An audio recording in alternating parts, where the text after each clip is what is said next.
Hello, friends. Today I am joined by Cheryl Swope. She is the author of Simply Classical, A Beautiful Education for Any Child, and creator of the Simply Classical curriculum for special needs. She has both bachelor's and master's degree in special education and experience in a wide variety of contexts. But later on in life, when she married and the couple adopted toddler twins, her interest in Christian classical education had deepened. Both twins had autism, speech and language disorders, and developmental delays. Cheryl began witnessing surprising benefits as she homeschooled the twins with literature, Latin, music, mathematics, and the truth, comfort, mercy, and hope of Christ. They homeschooled through high school graduation, and today they live in a quiet lake community in Missouri. And Cheryl continues to offer consultations to classical Christian schools and homeschooling families. So there is at the beginning, of everyone's favorite official biography, but I'd love to just hear from you. Tell us a little bit about yourself, your family, and how you got started homeschooling. Well, thank you for having me. Let's see, I will start with the fact that I was born and raised in Missouri. And as you mentioned, I still live in Missouri. When I was a little girl, I loved school. When I was 7 years old, I remember, because my mom saved the little piece of paper, that we were asked, "What do you want to be when you grow up?" So I wrote on my little piece of paper that I wanted to be a teacher and a writer and a regular housewife. So by God's grace, I was able to do all three. I've been able to do all three. So that kind of just sums up me in a nutshell. But how we got started homeschooling, well, when my husband and I married, we met in college. We were unable to have children. So 5 long years passed of waiting and hoping and praying, but children did not come. So then we adopted two children, as you mentioned, boy girl twins. And you read their diagnoses, but they're just wonderful people. They're complex people, but they're wonderful people. So they came to us when they were just 14 months old.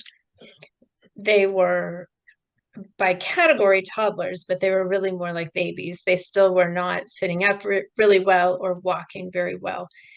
And they both still took a bottle. So there was a lot of bonding that was able to happen as a result of those developmental delays, really. So I still remember my husband and we had two rocking chairs. Oh, well, and we only had like 5 days to get ready for this placement. We were licensed. My husband was an attorney. I had a background in special ed. So um, and we didn't mind if there were two. Some families only wanted one child, but we had always wanted a boy and a girl. That was kind of like our dream. And we wanted children under two. And so here they were, just so as soon as they came to us, I feel like that's when we started homeschooling. We did the speech therapy, OT, occupational therapy, physical therapy, but more than that, we have pictures of placing them at the piano and having them just learn that you depress the little key and it makes a sound. And I have pictures of my husband reading to the kids that very first night. We were singing songs when they're in the bathtub. And so homeschooling this was in the mid 90s. So it had already hit its stride. I had two friends that I respected who were homeschooling. So I'd kind of been thinking about doing that. And I had good models for homeschooling. These were intelligent women who had chosen this not out of fear or trying to retreat from the world necessarily, but really to do the best, most enriching thing for their children. So I was already kind of leaning that way. But so that's how we got started, really, as soon as they came to us. And then when they were 3, they qualified for early childhood special education. As a professional, I always thought that was great.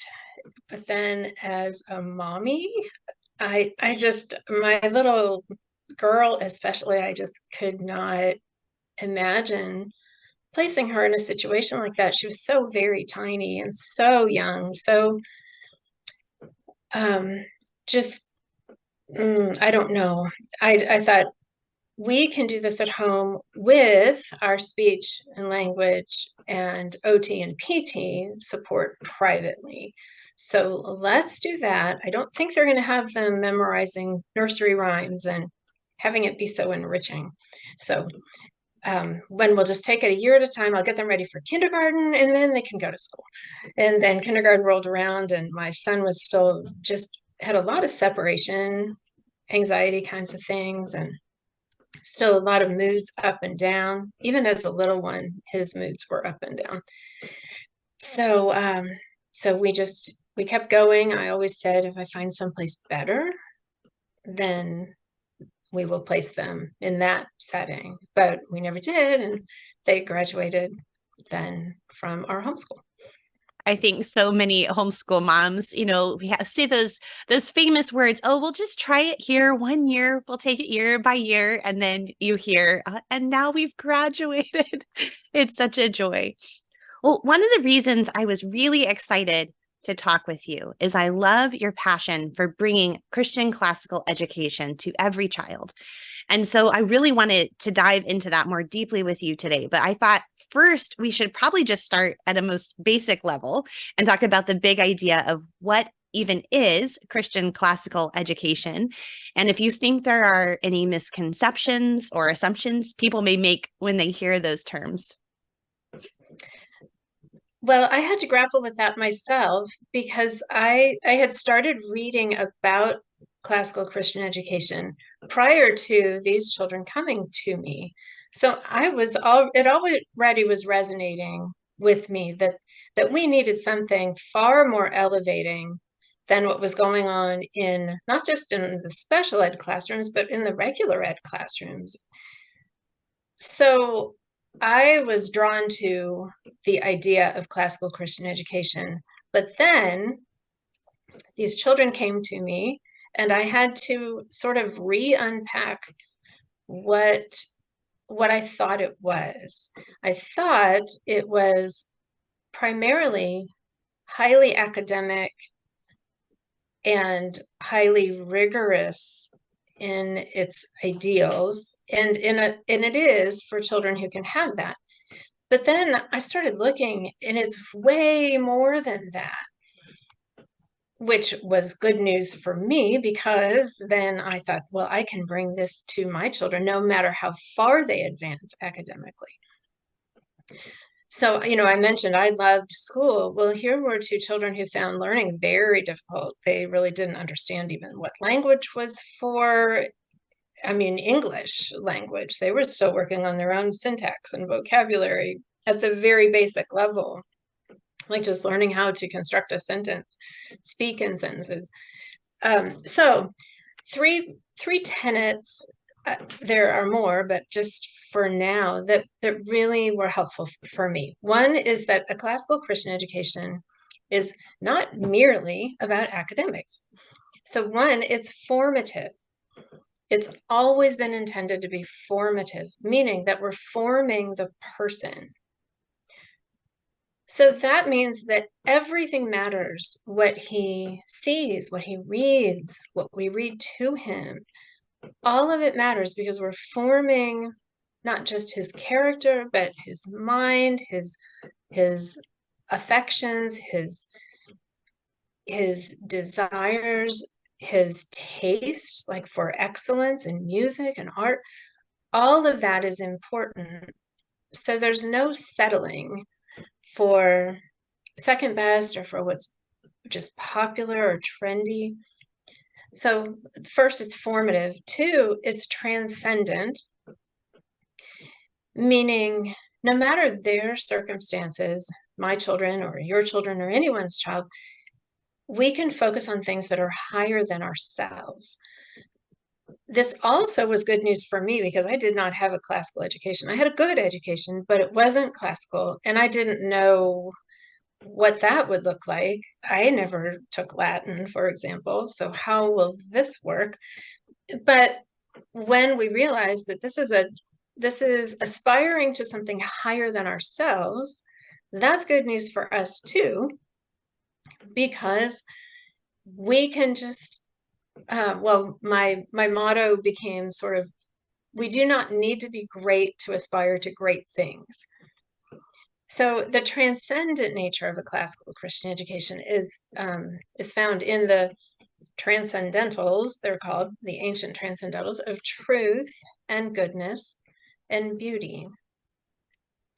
So realizing that, then I thought that those need to be my standards for the books that I choose, for really anything that we do in our leisure time, not just our schoolish time, but this is our life. This is the life that I'm sharing with them.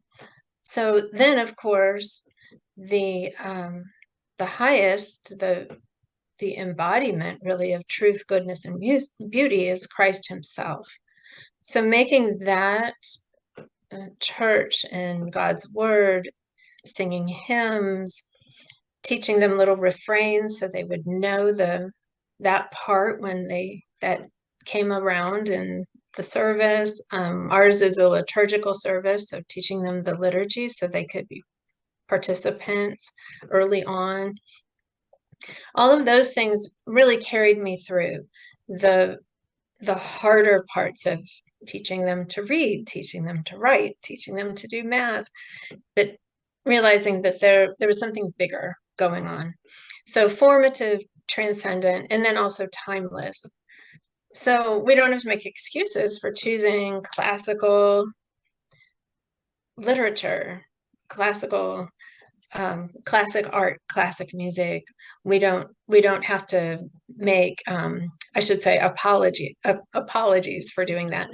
Sometimes people say, "Oh, this book looks so dated," and to me, I see this a lot, and I think it's almost like, even as Christians, we've bought into the idea of evolution, that we're just always getting better. And so if it's newer, it's automatically better. But there's a reason those things were deemed classics. Like, even, and I'm not talking classical in the sense of ancient Rome and ancient Greece, but just a book that's been around for more than 50 years. There's a timelessness to it. And it's often worth reading. That's for ourselves and our kids. So once I realized that the education could be formative, transcendent, beyond our little circumstances, with all of our disabilities and doctor's appointments and all of that, and then it would be timeless. This truly would be something that I'm passing on, like a heritage, the songs children should know and the poems they should memorize or learn by heart. I like learn by heart better. And then passing on God's word, having them memorize Holy Scripture, then it's eternal. So realizing that classical Christian education, just like so many things, become stereotyped, I guess. And you see it especially in homeschooling, at conferences or in catalogs. People try to compartmentalize different philosophies, and so then it's just cast into a philosophy as if they're all equal, and you just sort of pick one. And then the worst thing is thinking that you choose it based on their bent. Like, I said I loved school and I read a lot. I was much more bookish than athletic, say. So, okay, so I might have been a good candidate. But would anybody have chosen my little girl who stumbled around running into walls, and she had thick glasses and had trouble speaking. Nobody would say, oh, now that's a good candidate for classical Christian education. Um, she was diagnosed with autism and ADHD just so early because her needs were so visible. There's no way that someone thinking of classical Christian education as that stereotyped thing would have come along and signed her up. and yet and yet it because it is so much broader than we think, it really does have benefits, I believe, for any child. I love that perspective. And as a second generation Christian classical homeschooler myself, that's the thing that I am so drawn to, that I love about Christian classical education, that it's focused on who God is, like you were saying, something outside of ourselves, that transcendent quality. And, humility and doxology is more than just the name of my website. That's the end that I've always said to my kids. That's the end of our education. It's seeing who God is should both give us a humble attitude, but also wonder and worship, right? And that's an essentially human thing, not something that's only for the academically gifted or a certain type of person, right? That's just a human need we have, is to see the beauty of who God is and what he has done. And I love getting to do that in my own children's education. I'll just say, our family has been going through a medical crisis with my youngest son this past year. And it has brought to the fore for me so clearly all those things I've said I wanted to emphasize in our education, the beautiful poetry and scripture and prayer and those relationships. When you don't have very much time to do a whole lot of other things, those are the things we've continued.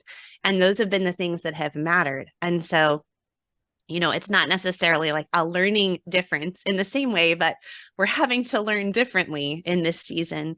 And to see that the thing that I've always said I believed was true actually still is true when it comes to the crisis point. So, well, and really what you're finding is even more so. And medical conditions, those are special needs, not like we think of with Down syndrome or something. Although children with Down syndrome have many medical conditions often in addition, but yeah, being in a situation where you have a medical crisis or you have a medically fragile child, it does. I feel what you're feeling. And we went through a season when my son was developing his mood disorders. He was so hard to teach, so hard to reach, and I kept thinking he's falling behind, in academics. So I thought, what could I cut? And I thought, but he's so knowledgeable with the scriptures now, and that it brings him so much comfort. But can I really devote an entire hour at the beginning like we've always done? I probably should put math right up there or something. And so I was grappling with this and tried it. And it really was not very successful because I found we all needed that. I needed to have that tone set for ourselves. So I even ended up calling that period, it was our middle school, it was called Grace Middle School, because I thought, okay, Ephesians 2:8 through 10 really had to be the hallmark of what we were doing. We memorized Ephesians 1:1 through Ephesians 2:10 in the entirety of middle school, just to have that we're seated in the heavenly places in Christ Jesus, and all of those things. Yes, it definitely came front and center in a way that was far more than just theoretical, just as you're experiencing now. Yes. sometimes I will sometimes worry to myself, okay, well, I focus on memorizing these things that are beautiful. but maybe, my kids will be behind one day because they didn't know this list of facts or whatever. And I've always said, no, in a time of crisis, we're going to want to cling to this passage of scripture or this poem. We aren't going to care about that date and dead person. And sure enough, in the emergency room that first night, I was like reciting Death Be Not Proud in my head. And I was like, yep, this is why I Wow. need that in my heart. Right. But Well, and you know what else too, that like we're talking about formative, we're forming their minds. So we're strengthening their minds through all of this memory work and the learn by heart exercises, the copy work. We're giving them sort of a mental stamina, and that's going to serve them their whole lives.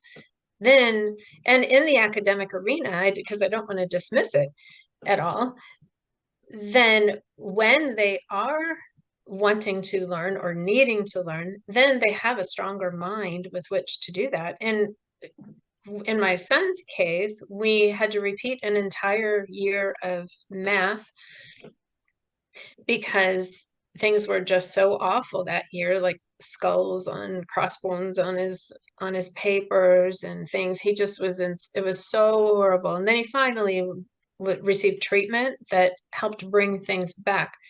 Well, so then when he was ready to learn, he still had the strengthened mind to be able to do that. And lo and behold, his math just skyrocketed. So, yeah, but yes, I love the title of your podcast, Humility and Doxology. That's, it's just the perfect summation. that's what it's all about. Well, you've already brought up several things, but I was wondering if there were any other things that particularly surprised you or maybe challenged and encouraged you during the process of homeschooling your twins. There was one thing that caught my attention. I tell this story often because it just was mind-boggling to me. My little girl, it's tough to describe, although I do in Simply Classical, and I have that book here. So Simply Classical, a beautiful education for any child, and you have the Gustave Doré illustration of Jesus calling all of the children to himself. So the details are in there, but my my daughter's IQ was measured when she was little, and it was quite low. Um, and then her vocabulary was measured, and it also was low. It was commensurate with her IQ, and I knew from my background that makes sense that your language is often going to be where your IQ is. So on the bell curve, she was down at the very bottom end of that. She just really did not understand words or what they meant. We had a wonderful classically educated nun who was at the children's hospital where we went. She gave me so much homework, how to just to teach her words. So anyway, that language therapist was amazing, and we had her for years.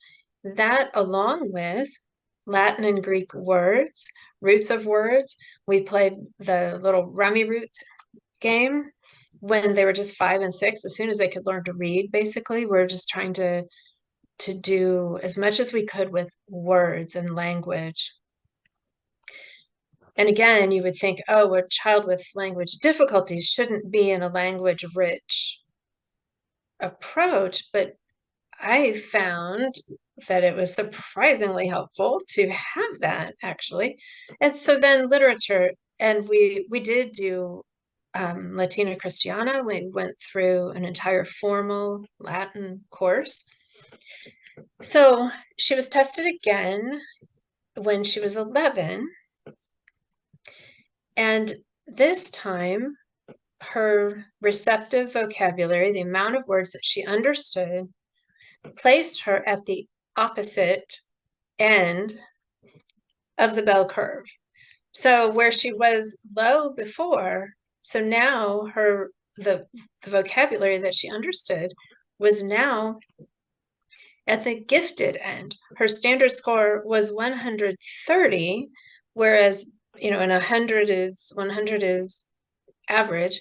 And before, it was in the mid to lower 80s. And I said quite low. I know that it can be lower, but given how bright she seemed to be in some ways, it was low. So here we had a child who just in a matter of years, about 8 years, went from the very low end to the gifted range. So I had taught in inpatient hospital settings with children with emotional disturbance. I taught at private schools with children with learning disabilities. I served in a public school district among 12 elementary schools as the behavior resource coordinator, sat in on a lot of staffings, led a lot of staffings, IEP staffings and whatnot. I had never seen any kind of growth like that, ever. So that got my attention. It was almost by accident. I was sorting through her medical papers, which that was before they were all digital. So it was just a stack of papers. And I found this before and after of a test I was familiar with. And I did not administer this. This was the Children's Hospital administrator. So that surprised me. Her IQ was rising, but it was still low average. And yet she was achieving in a lot of ways at a higher level. That continued when she was tested again in 8th grade. In fact, the evaluator said, this amused me. She said that Michelle, my daughter, Michelle seems to be achieving beyond her potential. I don't know. How funny. Maybe the idea of limiting the potential was the problematic idea to start with. Right. Maybe we shouldn't be doing this. Yes. And so those things surprised and encouraged me, especially because it was right around that same time, about 8th grade, that one of our doctors told me that a classical education was completely inappropriate for both of my children, and really wanted me to have them direct their education more. You think of the idea of electives, that's kind of a more modern idea. So I respected the doctor and I thought about it, but I just had this sinking feeling driving all the way home. My kids were saying, "Are you okay, Mom?" So, yeah, I'm just thinking. And I thought, okay, so let's say that I asked Michael, 13 or 14, whatever he was, what he wants to do. And I didn't go ahead and do this. I knew what the answer would be. He would really want to eat a lot of donuts and play a lot of video games. And he's supposed to be gluten-free because there seems to be some research, and I don't mean to be controversial, but there was enough to persuade me that there's some link with gluten and autism and schizophrenia. So it goes back to the 60s. And I just wanted optimal brain health. So I thought, okay, if this helps, then okay. But he would jettison that and jettison all of these ideas about timeless, beautiful things good for him. So I thought, okay, so he would be an overweight gamer, but it would be on his own terms. And I thought, what? No, I cannot do this. I cannot in good conscience take that advice and say, yes, from now on, he just directs his own course. So what I found then, when I was challenged, is that it kind of firmed up what I had thought, that it's not time yet for him to have input. He's not wise enough or mature enough to have input. But then just a few years later, when we were entering high school, I did let them, not let them, but I encouraged them one-on-one. We sat down to say, what are you really loving studying? It had to be in the context of a classical Christian education. But what do you really love? Well, he loved history. So, and really, this wasn't that much later now that I think about it, because at 14, I signed him up for a history course at one of our local history museums. Well, fast forward, he loved it. His teacher loved his passion, his autism. So he's kind of had this quirky love of our regional history. And that ended up being his first paying job at age 16, was working in that history museum, cataloging artifacts. He even started giving tours. And then Michelle loved poetry, Shakespeare especially, just loved Shakespeare. So she started studying poetry more than other things. We still had it very balanced, but they started having a choice in what they could study. That was wonderful. That was a great stage for us to see those things flourish. And then Michelle began writing her own poetry. She always had been, but they started to become really surprisingly good. And this was a child who really had so much trouble with language. So she has 3 books of poetry now available for other people. They're on Amazon, Cheryl Swope. And they've been an encouragement to a lot of moms, homeschool moms, and teachers, and just parents of children with special needs. But so there you go. I will have to link up those books in the show notes as well. Well, if a family is listening and they're catching this idea that maybe this is possible, this is something that our family could do, what would be your advice for kind of getting started, either for the first time as a Christian classical homeschooler or maybe transitioning to that? Are there certain things we should prioritize, and things maybe we don't have to worry about so much? The first thing I wish I would have done, so I'm going to say this, is remove from the house things that are not true, good, beautiful, transcendent, formative in a good way. Just get rid of the entertainment driven things that are not good, the books that have trickled into the house that aren't good, the music that you wish they would not be memorizing, because they will learn those lyrics by heart.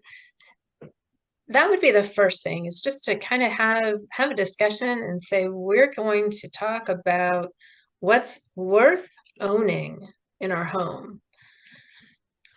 There's I wrote an article called Books Worthy to Own, so you could link to that one also. But Michelle and I went through her astounding collection of books that she's picked up just for 10 cents at the library table, that kind of thing. And there were so many that really had no place there. So we had to have a good heart to heart and just cull. So she made some money at half price books, and but that's the first thing, is kind of stepping back and saying, what do we really want to be ingesting, all of us? And then what's not just what's bad to get rid of, but what's worthy of keeping. So that's the first thing. And then I think that you and I have already touched on God's word. Just so important. We don't know, any of us, how long our children will be with us, but you can talk to a lot of people who thought that 18 was a long ways off, and now they have kids in their 20s and 30s who are not faithfully reading God's word or upholding what we thought we were instilling. So that's just a priority. That this is classical Christian education. This is still Christian education, first and foremost, the gospel of Jesus Christ, that hope, that forgiveness, that mercy, that comfort. and the discipline, the nurture and discipline of the Lord, all of that, that's the top priority. The other thing I would say is to find a curriculum. You know, a lot of times in homeschooling, that's kind of anathema. Oh, we don't need a curriculum, but everybody has a curriculum, whether it's formal or not. The nice thing about a really good classical curriculum is that it's pre-designed from the beginning to the end. We know what we're doing in the middle. It's step by step getting a child somewhere. So it's a better approach, I believe, now than piecemealing, where you start something and you say, oh, they don't like it, or I don't like it, so then I jettison it, and then I get something else. It's that where sometimes a homeschool conference can feel like a carnival, and you just sort of pick different things. And so that's the easiest way, is to find something that you already like. I have so much more respect now than I ever did before for the Memoria Press classical core. Starts with preschool, which I actually wrote based on what we did in our own homeschool. It's just for everybody.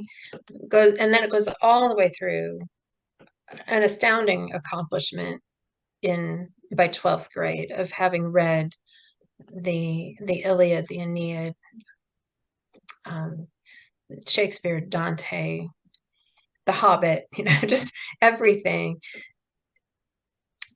So that's, I guess that's the best advice that I can give. Remove what's not good and then adhere to what is good, but also what's going to be systematic, easy to teach, easy to follow, and will really take you where you want to go. That's, again, higher than yourself. And do that with humility. Where, like you said, we have to be humble. This isn't an arrogant kind of education. The more you get into it, the more astounded you are that these are really worthwhile things that are beyond us. So I often say that we're reclaiming 2 generations. In our case, not yours, because you already had this kind of education. But for those of us that didn't, we're being taught at the same time that our children are. And that's okay. That's perfectly good. And then the doxology, just praising and thanking God for those gifts that have been given to us. It is really a joy. And even as a second generation homeschooler, I feel like it has been such an incredible process of my own sanctification, growing in wisdom. It's just really exciting to get to see right alongside your children, to learn and grow, to go farther up and further in. So yes, well said. Yeah. I asked in Made to Homeschool, which is my online homeschool community, I told people I was going to be chatting with you in one of our circles, which is specifically for special needs families, and asked if they had any questions. And so a couple ladies did. So I'm going to share their questions with you and get your input. So Katie asked about high school. She wanted to know how you handled any state requirements for kids who struggle. Did you take more time to complete certain high school credits or just adjust expectations? We did both. And I will say that this is not advice for everybody. I think that HSLDA does a really good job of laying out all the different options for families with children of who have special needs. So I received a lot of good advice there, but my children were not going to go to college. So once I realized that, that took a lot of the pressure off of me to try to get them to high school level math, high school level science. That just was not happening. My daughter especially had the kind of learning disability that affects math. So she was able to do a lot more than people would have thought she could do. My son too, but they were not going on to Algebra 1, Algebra 2, and trig and calculus. That was not happening. So, so we did adjust expectations, and then we also did extend the time. So one option that I found at HSLDA was to create a transcript by subject rather than by year. So instead of saying what we did in our freshman year, which in a lot of cases was not high school level, then we just had it by subject. So say foreign language, well, it took us a long time to study introductory Latin, but we did. So foreign language, Latin, 1 credit. That's how we did it. It didn't matter where that fell, or for my son, history, theology, these were things he just gravitated to. No, he had several credits at a high school level in those. But in the end, I ended up creating a diploma that was modified. So it still was a diploma for my children. And again, this isn't for everybody, but this is what we did. I felt like I needed to say on there that it was modified. I didn't want to falsely represent their abilities if they were going to be hired. So it still was a beautiful, formal, traditional, elegant diploma that we displayed at their graduation party. But really, since then, nobody has ever asked to see it, or we haven't done anything with it. But I'm glad we did that. But that's how we've handled it. Now, other people have gone to their own state, and that's the thing, it does vary by state, or to the college where they believe their child's going to attend, and it could be a community college, and find out just what are the requirements to enter that college. So say it's 2 high school math credits, or you have to have attained a certain amount or something. You can adjust your homeschool curriculum or your expectations to match where you think they're going to go, as opposed to just the graduation requirements of your state, perhaps. But that this isn't legal advice or anything like that. So definitely check by your state. But that's what we did. That's really helpful. And I will link up HSLDA in the show notes as well. They have information both for high school in general and also for students with special needs. So I'll find those Right. links and have them Right. in the show notes. All That's right. also where we found our diploma too, by the way. Sorry, but they have these templates that are they're really nice. Yeah. Yeah. All right. So Samantha asks, I would love to know how to transition into more independent work. My oldest has some special needs, ADHD and dysgraphia, and will be 10 soon. He isn't ready to read his school books independently, but I would love tips on how to get him there because I feel he is so close. Well, it's good that he's so close. That's good. It's also good that you're that you the person asking the question is that you're thinking about this now, because 10, it's just such a pivotal age for a boy. He wants to be more independent, needs to be more independent. We were reading the Little Britches series about this time by Ralph Moody, and that little boy, I think he was 11, and he had to become the man of the house because their dad died, I think. And I thought, wow, we have extended adolescence so far that that's unthinkable now. And or the ambassadors to foreign countries, and from the founding of our country, reading things like that from different time periods makes you realize what they really can do and need to be doing. But I struggled with the very same thing with my son. And I think the main thing is, don't think of it as all or nothing. Like either he's very dependent or he's going to be completely independent. So just work on steps. For me, a timer helped a lot, where initially I'd set a timer for 15 minutes. He'd be doing his math, and he has processing difficulties too, very low processing, my son.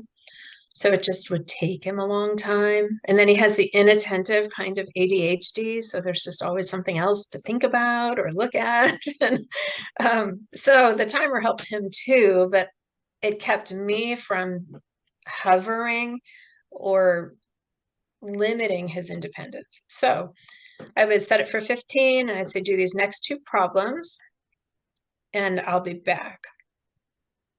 So then I'd go throw in a load of laundry or something and then come back and check to see how he did.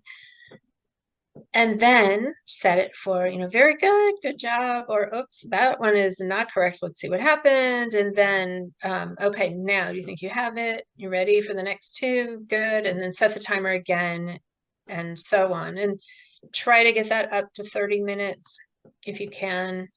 Wherever he already is independent, then make sure you're not going backwards with that. So if he really can do all of his penmanship, say, on his own, put on a little classical music and have him have that time. That's his independent writing time. That builds that stamina again, builds that competence. And then the other thing that helped us quite a bit is to make sure that vigorous exercise became part of the picture when he was in those preteen years. Anybody with anxiety or ADHD or really any boy probably, the vigorous exercise was really helpful for my son. So we actually purchased indoor equipment so that it wouldn't, he couldn't be supervised outside for different reasons, but it couldn't be unsupervised. So the treadmill or the elliptical, that was right there. That's how he started his day. We also did swimming with a homeschool swim. We just started in our little town. And then outdoor chores became added. So the more physical chores became his, like vacuuming, that deep work, the heavy work, or bringing in the firewood. We had a fireplace or an insert that needed wood in the winter, shoveling the driveway. So those were either his breaks or the way that he started his day. That seemed to kind of reset for sitting down again and doing something. But I love the question and I love the intent. I would just say take it in steps. One other thing is audio versions of the books, of course. Just choose good ones, though, not the ones read by a robot or computer.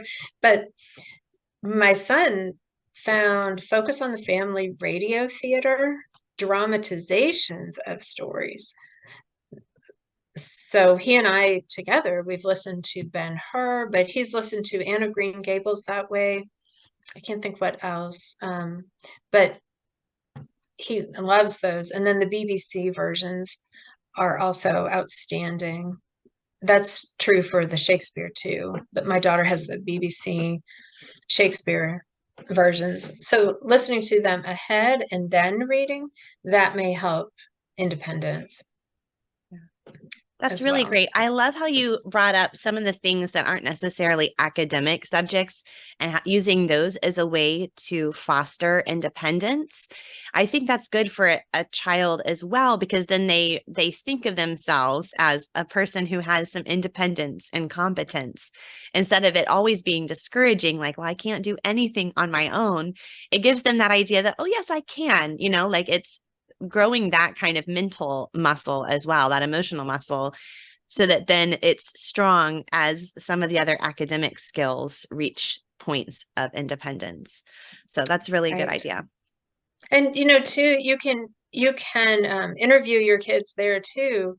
We do this periodically. What chores would you want to do?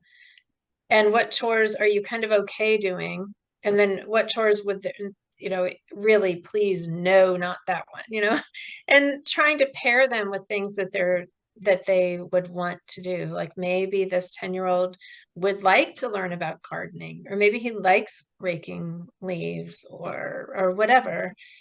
So, or of course, maybe he likes food. Maybe he's kind of gifted in culinary things. My son loves food, so he started making our lunches. It was a big help to me, but also, yeah, you're teaching those skills that are not just skills, but we're all in this together. And it's especially true as we get older, if they're still living with you. Now, in this, that person who asked the question may not be in that situation, but my children love now, they're 28 now, and we all live together. They love knowing that we really need them to carry on with things as we're getting older. So my son he can't drive, but he does all the mowing, the riding lawnmower. So not just us, but my retired neighbor across the street. So she gave him a shirt. It has a riding lawnmower and it says "Born to Ride." So that's his thing. But yeah, just train him up early to do whatever it is. My daughter doesn't mind sorting the laundry, so that's her job, you know. Perfect. Oh, I did want to mention too, you brought up audiobooks, which we're a big fan of. I have some children who prefer to read with their ears as opposed to reading with their eyes. They find it easier that way. But I have not done this personally, but I have heard for children who want to like do a narration or things like this, or some sort of essay or writing assignment, but struggle with the physical act of handwriting, you can find ways to like dictate, to leave a voice memo for and send that to mom, or to use now that we have so much voice to text capability. So there can be ways to kind of work around even dysgraphia issues, still enabling them to communicate the ideas they have at the level they can and not be hampered by some of those actual physical challenges.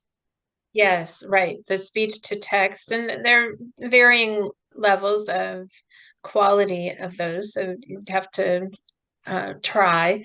And then at a certain age, and I wouldn't do this too young, but at a certain age, maybe early teen, having them type their papers can be helpful. I found that with my son. He was reading C.S. Lewis, loving the metaphors, the theological allegory, but he was one that would always try to write the shortest sentence possible if it was pen to paper. So I would never see anything profound because he was just trying to use short words that he could spell and just get it done. But then we did some keyboarding lessons. He wrote a paper, and I knew that it wasn't connected to the internet, the computer that I was allowing him to use, but I still thought he took this from somewhere. And I don't know where. It wouldn't have been an encyclopedia. Where could this have been? And so I said, Michael, where did you find this? And he just looked at me really puzzled. Mom, I wrote it. But it was tremendous. It was so powerful. The hope of the resurrection and Aslan and all of this came out because I allowed him to use a different means of expressing himself. But I still would require writing. Now, today, well, he still uses his thankfulness journal. You can link to those too. That was hugely important for my son. Anybody who struggles with self-pity or moodiness or any of that, I've created these my thankfulness journals and dedicated them to Michael. He still writes in that every night. You still want them to be able to put pen to paper, but having some of those accommodations can be good. And then of course oral discussion. We would also often have good literary discussions in the car when we're going here or there, as opposed to requiring a report. Well, here at the end, I'm going to ask you the questions I ask all of my guests. And the first is just, what are you personally reading lately? I am reading through the King James Version of God's Word for the first time. I read portions, and that's actually the version, because it's so literary, that we use in our, even in our Simply Classical curriculum. We have short versions for children to memorize, but that's where it's from. It's just so poetic. So I just finished the beautiful book of Ruth, and I'm now in First Samuel. And then the other thing that I'm reading, this was inspired by one of my private consultation moms, is Dante. Had never read the Divine Comedy. This mom has twins. They're both boys. One has serious medical conditions. They both have autism.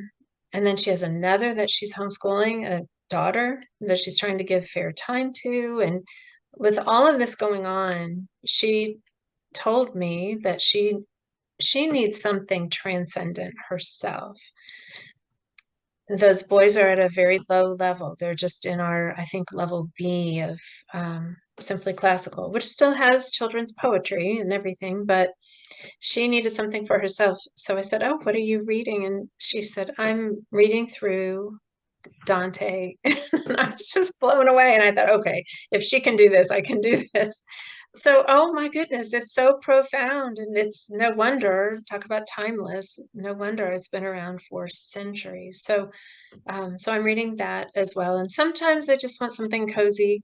I have my grandma's diaries. My grandma was this cheerful, wonderful person, Christian woman who really prayed for me through turbulent times. And she she was a writer, but never had a college education, just always loved to write. So 50 years of diaries, she left them all to me. So anytime I want to just pick one up at the age where I am, where she was, and see what she's doing, I always have those going at any time. What an incredible gift to have from your grandmother. That's amazing.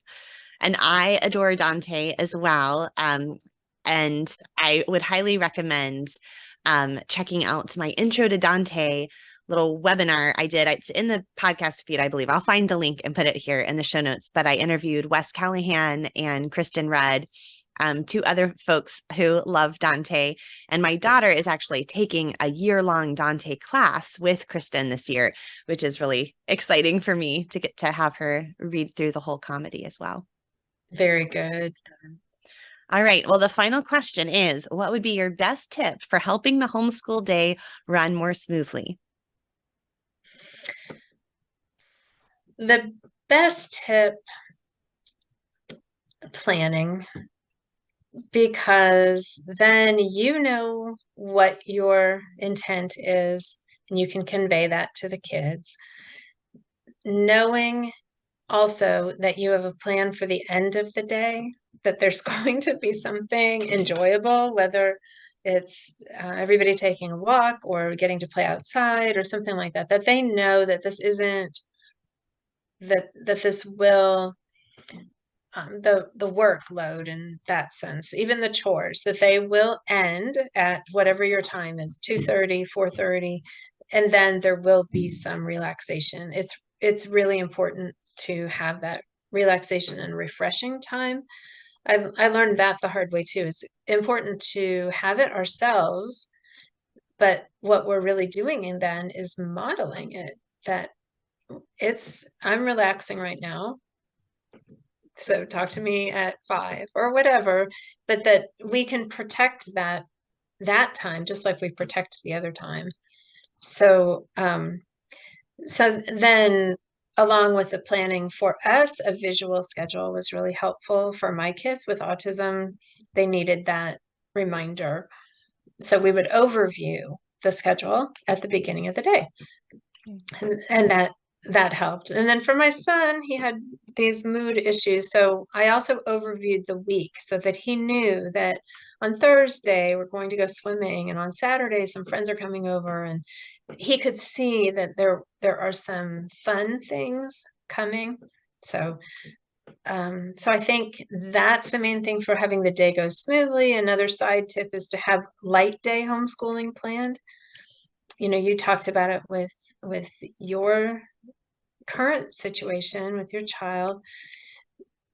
I found it helpful to have my own light day plan so that I could prioritize on those days when either I was tired or they were sick or something, that we weren't just saying, oh, we're not doing school, but that we had a plan for light day homeschooling. So That is a really good tip. Yeah. Cheryl, this has been absolutely wonderful. I know it's been an encouragement to me, and I hope it is an encouragement to those listening. Can you please tell people where they can find you around the internet? yes, Patreon. If you just look up Cheryl Swope, currently I'm the only one there. The full title is Cheryl Swope Consulting, but I'm on Patreon. That's where prior podcasts and articles, conference presentations, it's all housed there. I needed a place where it would just be kind of a library of all the content over the last 12 years. So that's all accessible to anyone who joins there. And then my email is also there. So if anybody just wants to contact me, can be found there as well without joining. That's just there. And then the other place to go is simplyclassical.com. That's where we have the book. We also have a free magazine. It's the Simply Classical Journal. So that is free to subscribe at simplyclassical.com. And then the entire curriculum is there. We also have online classes through Memoria Academy for kids with special needs, and that information is there. So simplyclassical.com is kind of that all in one place, as well as my own Patreon. Wonderful. And I will have all of those links for the show notes for this episode, which will be over at humilityanddoxology.com. Thank you guys for listening. If you would take the moment to leave a podcast rating and review, share this episode with a friend that you think would be encouraged, and we will talk with you again soon.